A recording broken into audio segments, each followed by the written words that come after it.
Let me start with some of the banking issues we're dealing with on it. Will the deposits in every community bank, regardless of their size, be fully insured now?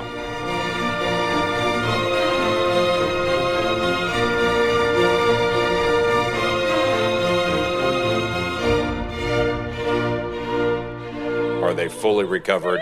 Every bank, every community bank, regardless of the size of the deposit, will they get the same treatment that SVB just got or Signature Bank just got? To keep large depositors from moving their funds out of community banks into the big banks.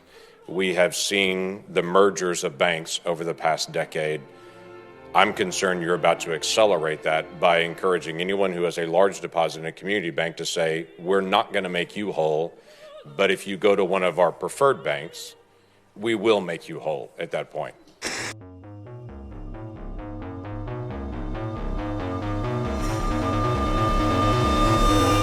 And that damage could be permanent, like downgrades, regulatory actions around the world, other central banks not, deciding they don't want to own U.S. Treasuries.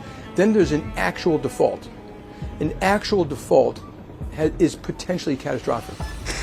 Another U.S. bank in turmoil has received a lifeline tonight. Some of America's top lenders have deposited $30 billion U.S. dollars at First Republic Bank. They include juggernauts like J.P. Morgan, Wells Fargo, Bank of America. The fact is we lost a little bit of control of inflation. Models didn't pick that up. That is happening because depositors are concerned about the bank failures that have happened and whether or not other banks could also No, it's happening and because you're fully insured no matter what the amount is if you're in a big bank. You're not fully insured if you're in a community bank. Well, it is now backstopped by the government, ultimately the taxpayer. So it doesn't matter how bad you are as a bank manager, and a good example is what happened at Silicon Valley Bank. Governments are borrowing a lot of money, and you got to incorporate that in what's taking place. That means they're spending it. That's inflationary. Wages we've seen come down, but not so much. Right. Oil and gas will probably be going up because the investment in it has been curtailed. Right. But I suspect that in very important ways we are at or near the apex of a great civilization. You heard it here first, folks.